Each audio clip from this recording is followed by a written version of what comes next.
Masih bersama saya Budiman Tanurjo di Satu Meja The Forum. Saya kembali ke Bung Sirojudin Abbas, Direktur Eksekutif SMRC. Bung Sirojudin, Anies Baswedan cukup populer namanya di sejumlah lembaga survei termasuk di SMRC, tapi tidak punya atau belum punya kendaraan politik. Potensi peluang untuk diusung dari partai mana, beliau? Well, saya kira kalau kita lihat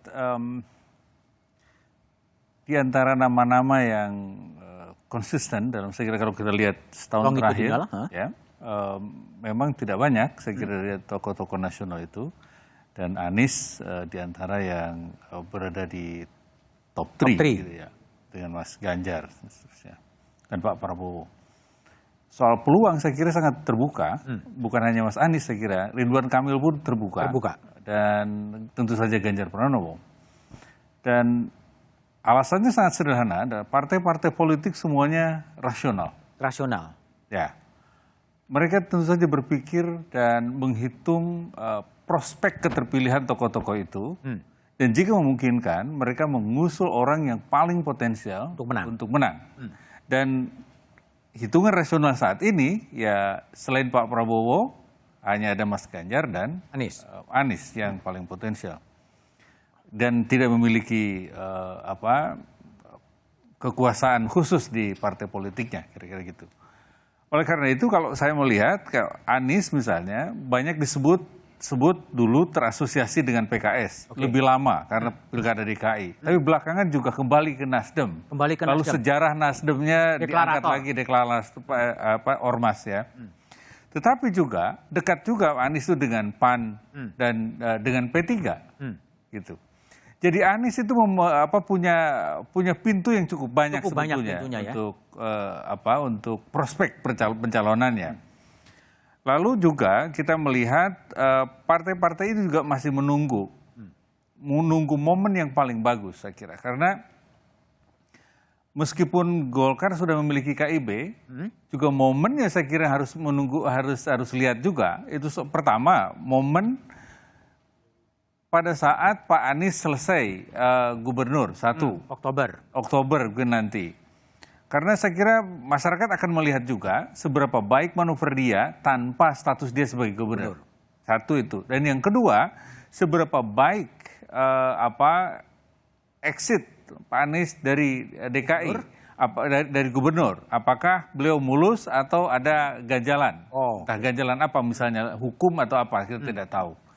Tetapi saya kira partai-partai kemungkinan besar akan menghitung dan itu. Menunggu sampai Oktober ya? Menunggu mungkin sampai Oktober, sampai ada kepastian nanti Anies punya performance yang konsisten, baik di luar statusnya sebagai Gubernur DKI Jakarta. SMRC mungkin juga punya ya beberapa survei, mungkin surveinya bukan survei yang terbaru, mungkin survei sekitar Februari, simulasi soal Capres dan Cawapres SMRC. Ini di sini Anies Baswedan AHY dalam pasangan itu 29,8, lalu kemudian Ganjar Pranowo Airlangga Hartarto 28,5%, kemudian Prabowo Subianto Puan Maharani 27,5%. Yang tidak tahu dan tidak jawab masih 14,3. Lalu kemudian ini juga masih ada surveinya SMRC, Anies Baswedan AHY 32,3, kemudian Prabowo Subianto Puan Maharani 29,0, dan Airlangga Ganjar Pranowo 22,6, dan belum tahu dan belum jawab 16,1. Masih ada. Ini juga survei tapi dari Indikator Politik Indonesia, dari Burhan. Ini Ganjar Pranowo Erik di 32,3, Prabowo Subianto Puan Maharani 28,7, Anies Baswedan AHY 27,4. Itu yang kemudian ini yang simulasi Capres Cawapres Indikator Politik Indonesia, Prabowo Subianto Ganjar Pranowo 51,1, itu seandainya pasangannya 2 ya, Anies Baswedan Erick Thohir 31,4, dan belum bisa menjawab 17,5. Masih ada. Dan ini juga versi Indikator Politik, Prabowo Subianto Anies Baswedan 47,7, dan Ganjar Pranowo Erick Thohir 36,8, dan belum menjawab 15,5. Masih ada? Selesai. Bung Sirojudin, masih ada itu tadi pasangan-pasangan yang dari survei SMRC dan indikator politik. Akan muncul pasangan-pasangan baru kemudian setelah tadi ada variabel Anies setelah Oktober atau gimana kelihatan? Ya, saya kira itu salah satu, setelah Oktober itu salah satu faktor kontekstual yang saya kira akan dihitung oleh partai-partai politik yang mungkin akan membuka pintu buat Pak Anies. Soal simulasi itu sebetulnya untuk melihat arah dukungan pemilih jika tokoh-tokoh terkuat yang 3 itu dipasangkan dengan alternatif tokoh yang lain. Misalnya, yang terkuat kan 3 tadi. Kalau dipasangkan misalnya Pak Anies dan Pak Ganjar tentu saja leading. Tentu juga dipasangkan Pak Prabowo dengan Pak Anies juga tentu saja leading. Karena memang itu 3 terkuatnya. Seandainya terpecah, nah kita juga perlu hitung gitu. Kalau seandainya pecah misalnya 3 tokoh itu punya pasangan masing-masing, bagaimana perimbangan kekuatannya? Nah sejauh ini gitu, jika itu dipecah, misalnya Pak Anies tadi dengan AHY, misalnya Mas Ganjar dengan Pak Erlangga, lalu Pak Prabowo dengan Pak Puan, kita lihat hierarkinya. Ya. Dan ternyata arah dukungan pemilih lebih banyak ke Anies AHY dibanding yang lain. Dan simulasi terbalik juga sama, seandainya Pak Ganjar dengan Pak Erlangga misalnya sebagai wakilnya juga punya efek dukungan yang berbeda. Jadi memang ada faktor pasangan sebagai wakil misalnya, ketika dipasangkan dengan 3 terkuat itu punya efek berbeda-beda. Ada yang nambah positif, ada yang justru negatif. Misalnya Ganjar dengan Pak Erlangga atau Pak Erlangga dengan Pak Ganjar berbeda efeknya ketika dihadapkan dengan pasangan Anies AHY. Apa bisa jadi matematika politik ya? Artinya sebuah tunggal yang kemudian dipasangkan kemudian digabungkan akan menjadi pasti akan kuat gitu?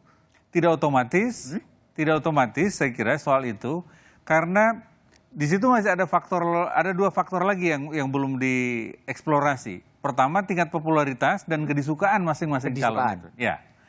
Nah saat ini popularitas Pak Ganjar itu yang paling rendah dari 3 partai di calon teratas itu ya.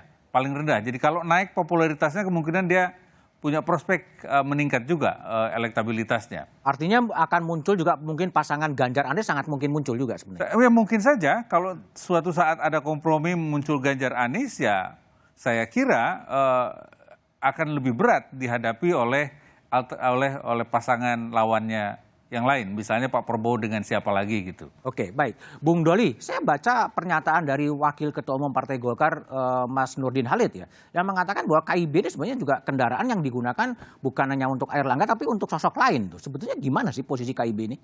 Enggak, seperti yang saya katakan tadi ya, bahwa KIB ini kan dibentuk dalam rangka untuk kita menyadarkan satu soal pentingnya partai politik. Yang kedua, bahwa Golkar kan memang di tahun 2024 itu kita tidak bisa maju sendiri. Ya.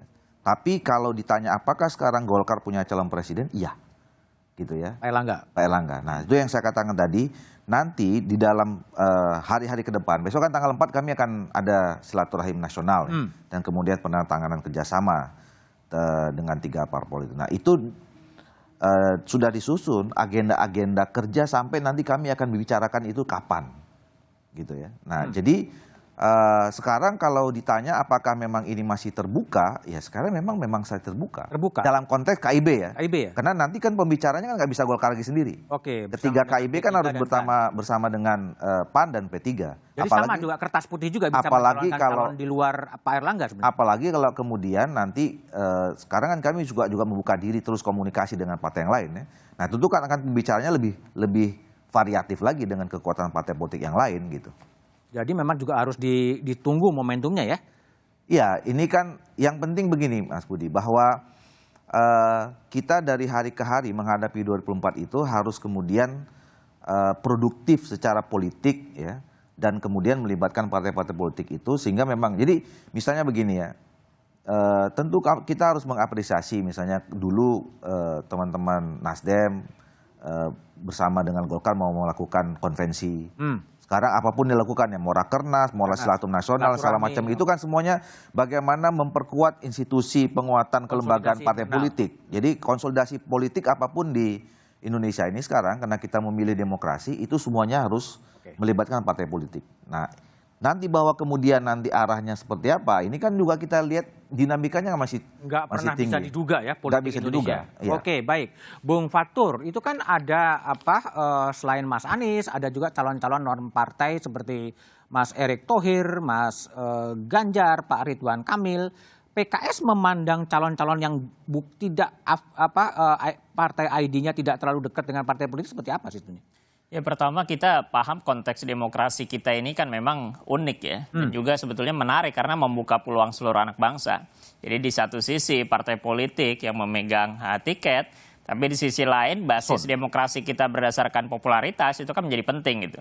Sehingga tentu semua nama-nama tersebut tentu kita amati semuanya karena memang walaupun mungkin mereka tidak punya parpol atau mungkin partai ID-nya juga tidak kuat, tetapi karena basis popularitas, elektabilitas itu menjadi perhatian kita. Sehingga semuanya itu kita lihat, kita pantau dan kita komunikasikan tanpa untuk semua kalangan gitu, semua tokoh.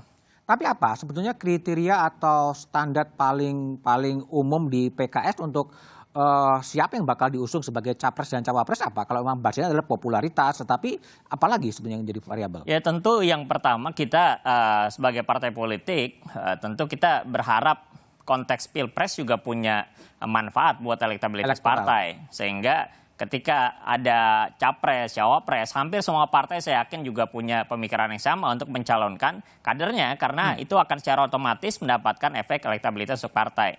Tapi kan dengan basis popularitas kita kan juga ingin menang gitu. Jadi konteks pilpres bukan hanya sekedar kita bisa mengusung kader, tapi juga bisa memenangkan pertarungan gitu. Jadi ketika partainya juga punya manfaat elektabilitas, di pilpresnya pun juga kita memperoleh kemenangan. Sehingga ini yang jadi pertimbangan utama kami untuk menentukan bagaimana dua hal itu bisa kita dapatkan. Di satu sisi menang elektabilitas partai, di sisi lain menang dalam pilpres. Nah, itu yang menjadi pertimbangan utama.